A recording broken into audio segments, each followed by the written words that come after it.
Todo mundo aqui divide o mesmo problema, que é o risco trabalhista, que está sendo agravado com a NR1 agora. Então, a gente vai falar aqui de otimização trabalhista, pejotização e esse alerta da NR1, risco psicossocial, que provavelmente vai gerar mais processos trabalhistas. Bom, boa noite. Vou usar um pouco do francês do meu antecessor. Eu já estou fodido aqui porque são 9 horas, então vou aproveitar para quebrar o protocolo. Rubens, vem aqui. Luciano, antes de você sair, vem aqui rapidinho. Eu acho que a BMS tem uma inteligência artificial que lê pensamento. Não, pode descer. Esse palco foi posto para mim, que finalmente eu vou tirar uma foto com eles, sem me sentir humilhado.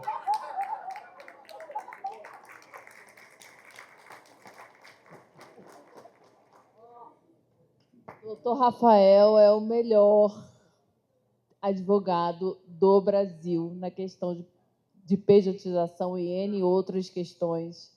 Assinado embaixo, Luciana. Obrigado, Lu.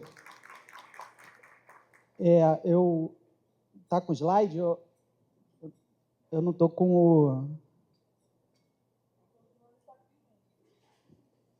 Leporá se levou embora.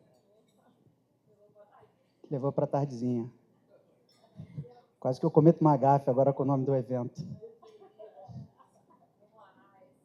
Bom, boa noite a todos. Meu tema não é tão divertido, né, quanto o do Rafael. E o meu objetivo aqui, né, é tentar andar um pouco mais rápido e tentar trazer um pouco aqui o melhor entendimento de toda essa discussão que nós estamos vendo com relação à pejotização, né, que é um tema extremamente relevante para o direito do trabalho, porque, em resumo, ele é capaz de afastar quase que todas as discussões, né, que o direito do trabalho traz. Então, é um tema muito relevante e é um tema que, até hoje, e pela segurança jurídica toda que a gente está acostumado no Brasil, é um tema que ainda gera muitas incertezas, né, para os empresários, para os negócios, porque, de fato, é algo que pode gerar impactos financeiros muito grandes nas empresas, então tem que ser pensado com muita calma. A tendência do advogado trabalhista é tentar se afastar do risco o máximo possível, né? A Justiça do Trabalho é uma justiça que, quando enfrenta direitos trabalhistas, é bastante conservadora, né? Então, o nosso objetivo aqui é entender como isso chegou até aqui, né, e como a gente pode imaginar que será o futuro. Então, o mais importante para que a gente possa entender, até porque será muito comum, né, para todos vocês, quando conversarem com os seus advogados, que o seu advogado seja excessivamente cauteloso com relação ao tema, né? O tema ainda não teve a sua conclusão. Agora, em setembro, nós teremos uma audiência pública que o ministro Gilmar Mendes, depois de suspender todas as ações que discutem a pejotização no Brasil, ele marcou uma audiência pública e tem convocado diversos atores que têm interesse nessa discussão para comparecer a essa audiência pública e, depois dela, é que ele pretende avançar com a tramitação do processo para julgamento no Supremo Tribunal Federal. Mas o importante aqui é que a gente entenda, primeiro, o que gerou isso, né? Qual era e qual é, até hoje, na Justiça do Trabalho, o mindset da Justiça com relação à discussão do vínculo de emprego. A Justiça do Trabalho sempre tratou o trabalhador como um hipossuficiente, quase que infantilizando o trabalhador, como se ele não fosse capaz, né, de tomar nenhuma decisão. Então, não era incomum na Justiça do Trabalho que um trabalhador assinasse diversas coisas e o juiz do trabalho aplicasse um princípio trabalhista que é da primazia da realidade. Vale o que acontece, não o que está escrito. Então, o que está escrito, o juiz do trabalho descarta, né? Outro princípio, irrenunciabilidade de direitos trabalhistas. Então, se ele renuncia a qualquer direito trabalhista, isso é nulo e, portanto, o juiz do trabalho também afasta. Então, pouco importava as tratativas que se tinham entre empregador e empregado, a Justiça do Trabalho tenderia sempre, em sua esmagadora maioria, em seus julgamentos, a afastar qualquer vantagem que o empregador pudesse ter, sempre amparada nesses dois princípios. Não importa o que está assinado e ele não pode renunciar a direitos trabalhistas.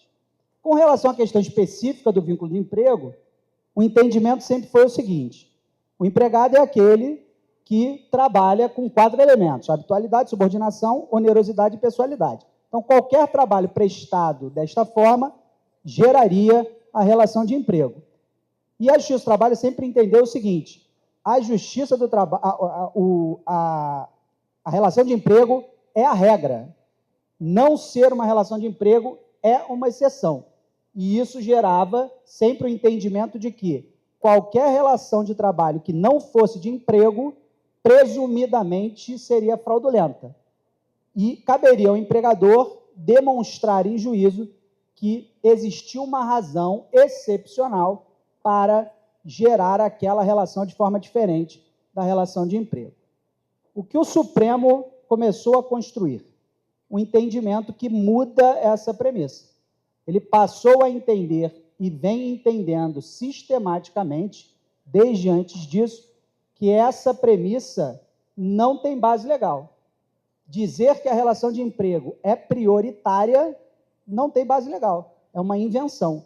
E, portanto, todas as relações de trabalho são igualmente válidas, sem que haja sobre elas hierarquia. Então, se hoje eu assino um contrato de PJ, não há nada que diga que é presumidamente fraudulento. Então, isso inverte a lógica de pensamento, e essa lógica de pensamento muito dificilmente será modificada num futuro próximo, não é? E, a partir daí, todos os julgamentos mudam completamente. E a Justiça do Trabalho não está preparada para isso. Os juízes do trabalho, ideologicamente, não estão preparados para isso.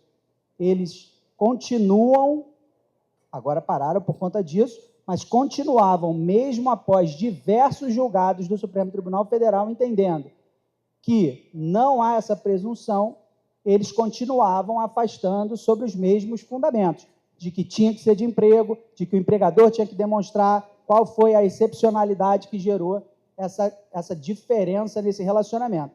Então, o Supremo foi se irritando. A gente vai ver aqui o aumento, né, de demandas que foram chegando ao Supremo Tribunal Federal, através, inclusive, de reclamações constitucionais, explodiu. Para que se entenda, hoje, no Supremo Tribunal Federal, mais de 60% das ações que tramitam hoje no Supremo Tribunal Federal são de questões trabalhistas. Então, imagina isso para os ministros do Supremo Tribunal Federal, como eles estão satisfeitos com essa situação. E a Justiça do Trabalho, apesar dos julgados, ela permanecia insistindo na manutenção da sua posição. Recentemente, inclusive, o CNJ abriu um procedimento contra uma desembargadora do TRT4, que é do Rio Grande do Sul, porque ela ignorou a decisão do Supremo e, inclusive, em seu acórdão, ela foi bastante agressiva na resposta, dizendo que não cabe ao Supremo decidir isso, que a Justiça do Trabalho é soberana e que é um absurdo e ela não vai se curvar. Resultado, cassaram a decisão dela e abriram um procedimento no CNJ contra ela para mandar mais uma vez um recado claro. Tal qual o recado do ministro Gilmar Mendes, quando determinou a suspensão, também foi claro. A Justiça do Trabalho, se não entender o que estamos dizendo, vamos considerar a alteração da competência para retirar da Justiça do Trabalho a competência para enfrentar essa questão. Se vocês não conseguem aceitar as decisões do Supremo, então nós tiraremos a competência dessa matéria de vocês. Então, compreendam, terão que se curvar ao que nós decidirmos no final. Bom, aqui a decisão que acabamos de falar, essa decisão, quer avaliar a licitude das contratações, avaliar, vou vir para cá para não ficar de costas, avaliar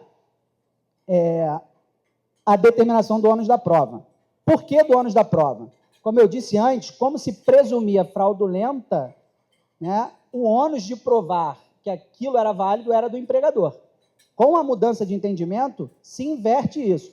Uma vez existente um contrato que prevê uma contratação de modalidade diversa da relação de emprego, o ônus de provar eventual fraude naquela contratação é do trabalhador. Ele é que deve provar que não assinou aquilo de livre e espontânea vontade, que foi coagido. A Justiça do Trabalho diria, como disse já muitas vezes, o desemprego é a coação necessária, porque se a opção é ser trabalhador como PJ ou ficar desempregado, então ele já não está com a vontade livremente manifestada. O Supremo já, em diversas decisões, já disse que isto não é suficiente. Então, se ele entende que aquela modalidade de trabalho que o empregador, a empresa fornece, oferta para ele, não é a que lhe agrada, então ele pode buscar em outro lugar. Mas nunca ele pode aceitar e dizer, minha outra opção era ficar desempregado, então, portanto, né, eu não tive a minha vontade livremente manifestada. Então, o Supremo vem a cada decisão, né, que profere, quebrando cada um dos argumentos que a Justiça do Trabalho, né, sempre utilizou. E isso vem desde 2017, né, com a reforma trabalhista. A reforma trabalhista trouxe um artigo que, inicialmente, o entendimento foi de que não produziria nenhum efeito, que é um artigo que diz que a contratação do trabalhador autônomo, caso, no ato da contratação, preencha todos os requisitos de capacidade para a assinatura daquele contrato, deve ser respeitado e não pode ser questionado. Por que se entendeu que aquilo não geraria muitos efeitos? Seria uma daquelas famosas leis do Brasil que não pegam, né? Porque já existia desde muito antes, desde 2010, salvo engano, um artigo na CLT que previa a validade dos contratos de cooperativa. E a Justiça do Trabalho ignorava esse artigo e condenava vínculo de emprego de cooperados. O Ministério Público ajuizava ações civis públicas o tempo inteiro, não é, com relação à cooperativa de trabalho. Então, portanto, se imaginou que esse artigo também não produziria nenhum efeito, mas produziu. Aos poucos, várias decisões em que havia contrato de trabalhador autônomo começaram a ter a sua validade reconhecida. Então, este foi o primeiro motivo, né, de que isso começou a andar de uma maneira diferente. O segundo motivo, também na reforma trabalhista, é a proibição de que tribunais legislem, que era algo muito comum no Tribunal Superior do Trabalho, que é criar regras legais, através das suas súmulas, de observância obrigatória, que não é observância obrigatória jurisprudencial, é legislativa, o que não pode, né? Fere a independência dos poderes. Por quê? Porque existiu uma súmula 331 do TST que, dentre os seus itens, previa a invalidade da terceirização da atividade fim. Então, ela proibia a terceirização da atividade fim e isso gerava também diversos reconhecimentos de vínculo. Porque, por exemplo, se eu contratava um PJ professor para um curso de pós-graduação numa universidade, a Justiça do Trabalho dizia, bom, é professor, universidade, atividade fim é educação, se ele trabalha com educação, não pode ser PJ, porque está terceirizando a atividade fim.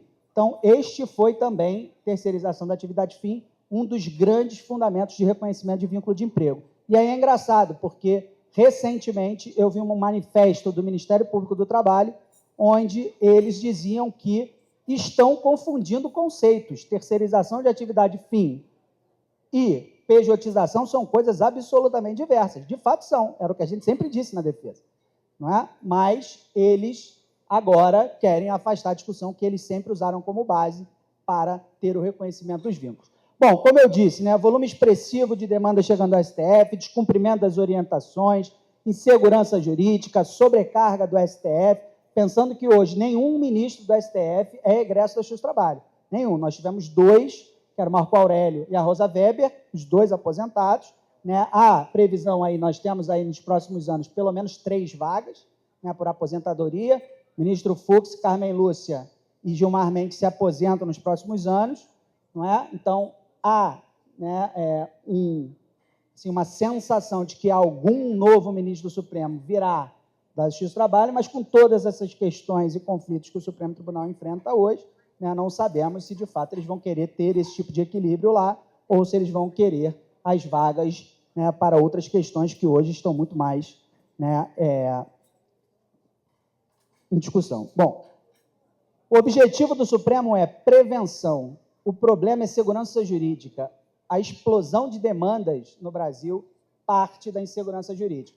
Porque quando eu sei que eu vou ajuizar uma ação e eu sei qual será o resultado dela, eu sei que eu vou ser condenado em honorários advocatícios, que também é um outro problema, né? Porque a Justiça do Trabalho já entendeu, né, que o acesso à justiça, né, e a hipossuficiência do trabalhador, que no caso da Justiça do Trabalho basta uma mera declaração, que é algo absurdo, não preciso provar, não preciso demonstrar nada, então basta que eu diga que eu não tenho condição de arcar com as despesas processuais sem prejuízo do meu sustento da minha família, que é algo bastante subjetivo, não é? Vídeo que o Liporace falou antes, né? 15 milhões de reais para um não comprava apartamento do pai, para o outro comprava o bairro. Né? Então, o que é não poder sustentar a própria família? Então, é muito subjetivo e as declarações são totalmente genéricas. Não posso demandar sem prejuízo do meu sustento da minha família, o juiz do trabalho não faz nenhuma investigação, você, muitas vezes, numa defesa, demonstra a capacidade financeira do autor e o juiz, mesmo assim, ignora, dizendo que basta a mera declaração e que ele que arque com o ônus se aquilo não for verdadeiro, mas não investiga se é verdadeiro ou não. Então, é um negócio bastante absurdo. Então, a segurança jurídica, a prevenção, saber o que vai acontecer, é a única hipótese de redução de litígio. Você pode criar qualquer trava que ela não vai reduzir a beligerância, que no Brasil é a maior do mundo, então não vai reduzir. E por que é a maior do mundo aqui? Porque não se sabe o que vai acontecer. Eu tive um caso, exatamente a mesma discussão, exatamente na mesma turma, com uma semana de diferença, onde as decisões foram opostas. Ah, tudo bem, mudou a composição, isso acontece. Já não deveria acontecer, as turmas deviam ter, né, pelo menos uma disciplina de julgamento. Mas o pior não é isso, o pior é que uma pessoa conseguiu votar acompanhando os dois resultados opostos, né, com diferença de uma semana. O advogado da parte que havia ganhado na primeira, quando perdeu na segunda sessão de julgamento, ele disse, mas, excelência, julgamos um caso idêntico na semana passada, e o resultado foi outro, Vossa Excelência participou do julgamento, que foi unânime, ou seja, não quis dizer que ela votou diferente, mas falou, foi unânime e Vossa Excelência participou. Ela disse, doutor, primeiro que isto é uma falta de educação tremenda, falta de cortesia, o senhor dizer isso da tribuna, e, de qualquer forma, o caso tem provas diferentes, tem nenhuma prova diferente, na matéria totalmente, era vínculo de ator, sim, nenhuma diferença de um caso para o outro, nenhuma prova possível para mudar o resultado, nada, nada, 7 anos de contrato, um tinha 7, outro tinha 8, né? Assim, nada justificaria a mudança de entendimento, mas isso é a segurança jurídica do Brasil. Por que Delaware é Delaware, né, nos Estados Unidos? Por causa da segurança jurídica que tem lá. Então, você sabe, você espera, então você monta o seu negócio sabendo qual vai ser o resultado jurídico daquilo, se aquilo de alguma forma for judicializado. Então, isso é muito relevante para a gente. Uniformizar a jurisprudência, né, é a gente saber que pouco importa se eu vou entrar em São Paulo, no Rio, com uma discussão, ou se eu e o meu colega de trabalho vamos ajuizar a mesma ação, nós teremos e deveríamos ter o mesmo resultado. Não há nenhuma razão para que as coisas sejam diferentes se as situações são idênticas, certo? E eficiência, porque libera o STF para julgar causas constitucionais de bastante relevância. Ah, mas por que isso afoga o STF? Porque a partir do momento que o STF passa a induzir um entendimento e uniformiza a sua jurisprudência nesse sentido, qualquer decisão de instâncias ordinárias, inferiores, que desrespeitem essa decisão, desafiam uma reclamação constitucional que pode pegar o processo de qualquer etapa dele e levar direto ao Supremo Tribunal Federal. Hoje, muitas decisões são cassadas da Justiça do Trabalho por reclamações constitucionais. É uma petição simples que tramita direto no Supremo, com pedido de liminar, muitas vezes, e eles cassam as decisões da Justiça do Trabalho, antes mesmo de que você tramite durante todo o processo nessa justiça. A gente relutou muito em usar, porque a gente queria deixar o entendimento, né, se fortalecer, com a preocupação disso começar a afogar muito o Supremo, e o Supremo retornar ao entendimento, né, da Justiça do Trabalho para começar a não ter mais essas ações, só que elas explodiram e as coisas são tão bizarras que a gente começou a usar, e aí agora a gente também usa, né, parado um pouco por causa das suspensões. Essa semana o Fux suspendeu mais uma ação, e aí já fica aqui para vocês uma coisa muito importante. Eu posso ter PJ? Hoje é uma discussão como outra qualquer. Hoje não é mais uma questão quase perdida. Pelo contrário, hoje há bastante chance de que o resultado seja positivo. Mas a gente não pode esquecer que, muitas vezes, em muitos negócios, o trabalhador sem vínculo de emprego não tem contrato. Ele simplesmente está trabalhando ali, porque fala com o advogado fica preocupado com o contrato, o advogado acha que aquilo não vale de nada, aí vem com o argumento de que o contrato verbal é válido, porque a CLT prevê a contratação verbal, né, como um modelo de contratação, só que é muito importante que tenha um contrato bem feito, porque hoje o que está no tema do Supremo, que gerou a suspensão de todas as ações, é a nulidade de contratos de PJ, nulidade de contratos de relações que não são de emprego. Então, a inexistência de um contrato pode retirar do tema, como aconteceu. O ministro Alexandre de Moraes, há coisa de 1 mês e meio, 2 meses atrás, ele não suspendeu um processo com o argumento de que, naquele caso, não se discutia a validade de um contrato de PJ, mas sim a existência de um contrato verbal e quais efeitos ele praticaria, e retirou do tema. Então, por favor, quem tem trabalhadores sem vínculo de emprego aqui, faça um contrato com eles. Mas eu nunca tive, vou fazer agora? Faz agora o contrato. Se der para retroagir, ótimo. Se não der para retroagir, faça o contrato agora. Certo? Mas por que retroagir? Porque temos a Justiça do Trabalho, que vai dizer, olha, esse caso não era assim, ele só fez por causa do Supremo. Mas, se não der para retroagir, façam mesmo assim. Bom, antes da reforma trabalhista, nós já falamos, a lógica da Justiça do Trabalho era fraude na contratação quando a relação não fosse de emprego. Após a reforma trabalhista e a questão da terceirização, entendeu-se que esse modelo é válido e a terceirização de qualquer atividade, ainda que ligada à atividade fim, também é válida, retirando 2 grandes argumentos dessa questão. Bom, 65% de aumento das reclamações. Isso em 24. Então, você imagina, você é um ministro do Supremo Tribunal Federal, onde só tem 11, onde você está preocupado se o Trump vai cortar o seu visto ou não vai, você tem que ficar discutindo 65% de aumento de ação trabalhista, discutindo vínculo de emprego, que você já decidiu várias vezes aqui. Isso é sustentável? Não, isso não é sustentável. Certo? Então, os ministros estão agindo com rigor com relação ao tema, justamente para forçar a Justiça do Trabalho. E os ministros do Tribunal Superior do Trabalho já estão entendendo isso muito bem. Eles já entenderam, porque também é hoje a grande perseguição de todos eles. Ter segurança jurídica, diminuir a quantidade de casos em tribunais superiores.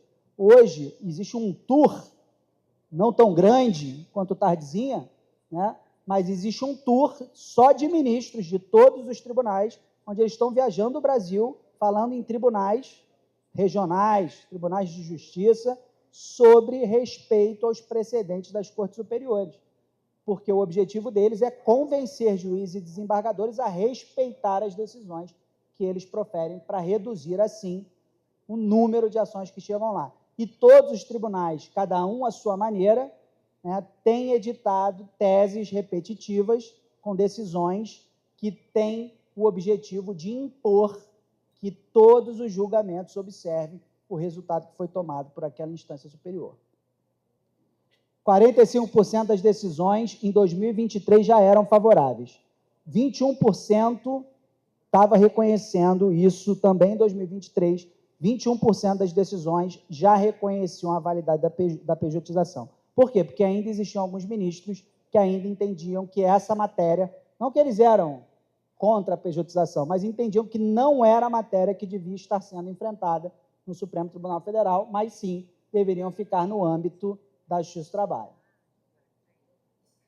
Critérios para reconhecimento de vínculo já falamos, os temas, né, de terceirização, as tendências já falamos também, as anulações de vínculo e as mudanças também já falamos, posição da Justiça do Trabalho e decisões do Supremo também. Posicionamento do Supremo hoje é baseado, mais uma vez, repito, na contrariedade à sua jurisprudência, na terceirização permitida e, principalmente, no reconhecimento da legalidade desse modelo de contratação. Por que a gente insiste nesse tema? Porque não há dúvida, eu sou advogado trabalhista, mas eu sou um bicho verde, né? Então, eu fui da comissão, sou ainda da Comissão de Estudos de Direito do Trabalho da OAB. Então, eu conheço meus colegas. E se você perguntar para muitos advogados trabalhistas, primeiro que eles não querem que o trabalho deles acabe, né? E eles vão ficar muito cautelosos, porque não querem se responsabilizar. Não é incomum que advogado, antes de trabalhar para o cliente, trabalhe para si, até porque ele também, muitas vezes, é um empresário, é um autônomo, né? Então, ele está preocupado, muitas vezes, com reflexo. Não fazer nada não gera reflexo. Eu não morro atropelado se eu não atravesso a rua. Né? Quer dizer, até posso. Se um carro entra dentro do bar que eu estou sentado, pode ser que eu morra. Né? Mas o fato é que, muitas vezes, o advogado não quer se comprometer. Então, ele vai vir com diversos argumentos diferentes, vai pegar uma decisão de sei lá de onde, vai pegar essa do ministro Alexandre de Moraes, e eu estou citando essa, porque essa decisão do ministro Alexandre de Moraes, que afastou um processo do tema, vários advogados trabalhistas que eu conheço postaram no Instagram, dizendo, aqui, o Supremo Tribunal Federal mudando entendimento, grande ministro Alexandre de Moraes. Só que o fato é que ele não mudou o entendimento. Ele só disse que, não havendo contrato, não era um fit perfeito com aquela decisão. Mas foi pressionado, porque os ministros disseram, se você começar a dar decisões que tirem do tema demandas, a gente vai começar a receber um monte de processo que vai voltar a andar na Justiça do Trabalho, porque os desembargadores e juízes vão dizer, não, esse não está no tema. Então, é bom a gente ser mais resistente e manter as discussões que são de vínculo de emprego dentro do tema. Mas o fato é que muitos advogados trabalhistas pegarão diversas decisões que foram proferidas mesmo após a determinação de suspensão, para dizer que não é bem assim, vão pegar diversas decisões de desembargadores, de turmas de tribunais regionais, de ministros do Tribunal Superior do Trabalho, né? Nós temos alguns ministros ideológicos no Tribunal Superior do Trabalho, não é mais maioria, mas nós ainda temos muitos, e eles vão apresentar tudo isso para vocês para dizer, não dá. Não dá. Então, é por isso que eu estou insistindo na questão da licitude, porque isso não vai mudar. Reconhecer como um formato de nível equivalente, tanto a relação de emprego quanto as outras modalidades de contratação, eu aposto aqui que não será alterado.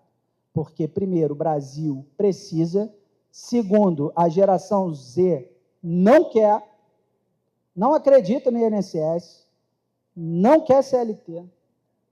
Então, isso não vai mudar. Então, falo muito sobre isso, para que pressionem o seu advogado, né? Perguntem sobre a mudança, né? Porque isso vai fazer ele precisar sair da zona de conforto dele, né? E talvez ser um pouco mais transparente e intelectualmente dedicado a enfrentar essa discussão de frente e não tentar fugir dela, né? Eu sou advogado, e não é incomum que advogado, quando vai mandar um e-mail, ele fala, isso daqui não vamos falar, não, porque a gente não está seguro nisso, tira essa parte. Se ele perguntar, a gente vê. Né? E aí joga um e-mail faltando um pedaço, né? Porque ele não quer enfrentar o pedaço. É isso qualquer advogado, não é o trabalhista, não, qualquer advogado. Eu precisei contratar um advogado nos Estados Unidos, eu fiquei apavorado, né? Porque os caras não te respondem, eu não sei se eles têm medo de tomar processo, mas eu perguntei, cara, eu quero entender o cenário jurídico completo. Ele, não, precisamos estudar aqui a documentação, eu não estou perguntando do meu caso, eu quero entender o cenário. Quais são as possibilidades? Se acontecer isso, acontece o quê? Se acontecer aquilo, acontece o quê? O cara não responde. Não responde. Aí eu desisti e fui estudar sozinho. Né? Ele vai servir para peticionar lá, mas eu fui estudar sozinho, porque realmente não dá. Me dava uma angústia danada, o cara não me dá uma resposta objetiva. Acabou já? Caraca, passou muito rápido. Bom, caso Anhanguera, isso daqui são só exemplos, né, das tendências jurisprudenciais, critérios, capacidade. Outro ponto importante, né, o Supremo parou de tratar os trabalhadores como incapazes, né, tornando a eles adultos como são. Se você, adulto, foi lá, aceitou, quis, se beneficiou, vantagens tributárias, diversas outras, a gente sabe muito bem que a verdade do PJ é valor de remuneração final, né? Em vez de eu pagar um FGTS que rende uma porcaria, eu prefiro dar o dinheiro para você. Você também prefere? Prefere. Aí o cara faz isso, propõe isso, depois vai lá e fala, olha, não tive meus direitos. E ainda tem um vínculo reconhecido sobre salário muito maior, né? Então, são as questões absurdas, claras e escancaradas na justiça do trabalho, que o juiz do trabalho sempre fechou os olhos. Não tendo coação ou imposição, que, repito, o Supremo já entendeu que não é o desemprego que afasta essa questão, então, não havendo, não há que se falar em fraude ou nulidade. Não é vulnerável, é lícito, a PJ é válida. Então, as reclamações questionam as decisões e o posicionamento do STF, acredito eu, será reafirmado. Na minha opinião, que eu deixo aqui, qual será o resultado dessa ação que suspendeu, né? Qual será o precedente vinculante que virá do Supremo Tribunal Federal? Licitude da contratação, possibilidade sem diferença hierárquica e manutenção da competência na justiça do trabalho, porque, de fato, retirar isso da competência de trabalho é algo muito bizarro. Mas, para isso, né, o Supremo vai entender muito bem como o TST, principalmente, vai se portar com relação a esse tema, para entender se já tira logo, né, ou não a questão. Porque, uma vez decidido, depois para tirar vai ser um pouco mais difícil. Então, acredito que é isso que o Supremo Tribunal Federal está tentando entender, como o TST vai se portar. Bom, obrigado, desculpem, eu não percebi que passei tanto tempo.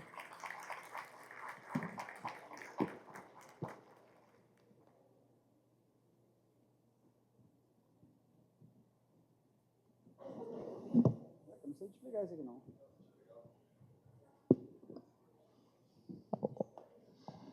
O Léo, cadê o nosso amigo Léo Simão?